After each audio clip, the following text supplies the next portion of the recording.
ಚೌಡೇಶ್ವರಿ ದೇವಸ್ಥಾನದಲ್ಲಿ ಯುಗಾದಿ ದಿನ ಜ್ಯೋತಿ ಅಂತ ಮಾಡ್ತಾರೆ. ಅದು 1978ರಿಂದ ಪ್ರಾರಂಭ ಮಾಡಿದ್ದಾರೆ. 1978ರಲ್ಲಿ ಪ್ರತಿಷ್ಠಾಪನೆ ಆಗಿರೋದು. ಆವತ್ತಿನಿಂದ ಈ ಯುಗಾದಿದ ಜ್ಯೋತಿಯನ್ನು ನಂಬಿಕೊಂಡಿದ್ದಾರೆ. ಪ್ರತಿ ವರ್ಷವೂ ದಿನೇ ದಿನೇ ತುಂಬ ವಿಜೃಂಭಣೆಯಿಂದ ಮಾಡ್ತಾರೆ.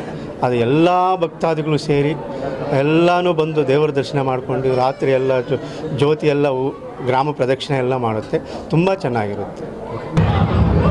ನಮ್ಮ ಯಲಹಂಕದ ಈ ಭಾಗದ ಶಕ್ತಿ ದೇವತೆ ಚೌಡೇಶ್ವರಿಯ ತಾಯಿಯ ಪ್ರತಿ ಯುಗಾದಿ ದಿನ ದೀಪೋತ್ಸವ ಭಾಳ ದೊಡ್ಡದಾಗಿ ನಡೀತದೆ. ಈ ಒಂದು ಕಾರ್ಯಕ್ರಮದ ದಿವ್ಯ ಸಾನ್ನಿಧ್ಯವನ್ನು ಪ್ರತಿ ವರ್ಷ ಕೂಡ ನಮ್ಮ ಪುಷ್ಪಾಂಡ ಮಠದ ಪರಮಪೂಜ್ಯ ಜ್ಞಾನಾನಂದನಾಥ ಸ್ವಾಮೀಜಿಗಳ ಸಮ್ಮುಖದಲ್ಲಿ ನಡೀತದೆ.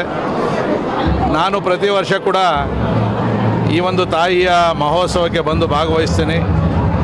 ಈ ಭಾಗದಲ್ಲಿ ನಮ್ಮ ನೇಕಾರ ಸಮುದಾಯ ಭಾಳ ದೊಡ್ಡ ಸಂಖ್ಯೆಯಲ್ಲಿದೆ. ನೇಕಾರರ ಕುಲದೇವತೆ ಕೂಡ ಹೌದು ಮತ್ತು ನಮ್ಮ ಯಲಹಂಕದ ಎಲ್ಲರ ದೇವತೆ ಕೂಡ ಹೌದು. ಈ ಯುಗಾದಿ ಹಬ್ಬದ ಸಂದರ್ಭದಲ್ಲಿ ಇಡೀ ಊರಲ್ಲಿ ದೀಪಗಳ ಮೆರವಣಿಗೆ, ದೇವರ ಮೆರವಣಿಗೆ ನಡೀತದೆ.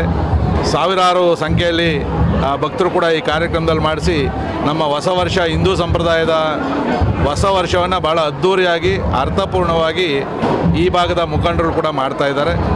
ಅವ್ರಿಗೂ ಮತ್ತು ನನ್ನ ಕ್ಷೇತ್ರಕ್ಕೆ ಆ ತಾಯಿ ಚೌಡೇಶ್ವರಿ ತಾಯಿ ಎಲ್ಲವನ್ನೂ ಕೂಡ ಕೊಡಲಿ ಅಂತಕ್ಕಂಥ ಪ್ರಾರ್ಥನೆಯನ್ನು ಮಾಡೋದಕ್ಕೆ ನಾನು ಪ್ರತಿ ಸಾರಿ ಕೂಡ ಬರ್ತಾ ಇದ್ದೀನಿ.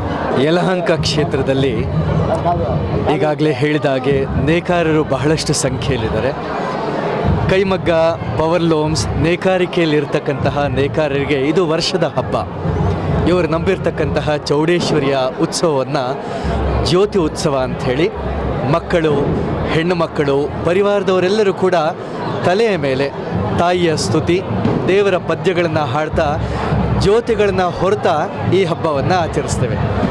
ಯುಗಾದಿಯನ್ನು ಆಚರಿಸುವ ಉದ್ದೇಶ ಹಳೆಯದನ್ನು ಮರೆತು ಹೊಸ ಜೀವನ, ಹೊಸ ಚಿಂತನೆ, ಹೊಸ ರೀತಿಯಲ್ಲಿ ಬದುಕೋದು ಹೇಗೆ, ಹಾಗೆ ನೇಕಾರರೆಲ್ಲರೂ ಕೂಡ ಹೊಸ ಬಟ್ಟೆಯನ್ನು ತೊಟ್ಕೊಳ್ಳೋದ್ರ ಜೊತೆಗೆ ಹೊಸ ಜೀವನವನ್ನು ಹೇಗೆ ಬದುಕೋದು ಅನ್ನುವ ದಿಕ್ಕಿನಲ್ಲಿ ಇಲ್ಲಿನ ನೇಕಾರ ಸಮಾಜ, ತೊಗಟವೀರ ಕ್ಷತ್ರಿಯ ಸಮಾಜ ವಿಶೇಷವಾಗಿ ಜ್ಯೋತಿಯ ಹಬ್ಬವನ್ನು ಈ ಚೌಡೇಶ್ವರಿಯ ಆರಾಧನೆಯ ಮೂಲಕ ಎಲ್ಲರೂ ಮಾಡ್ತಿದ್ದಾರೆ.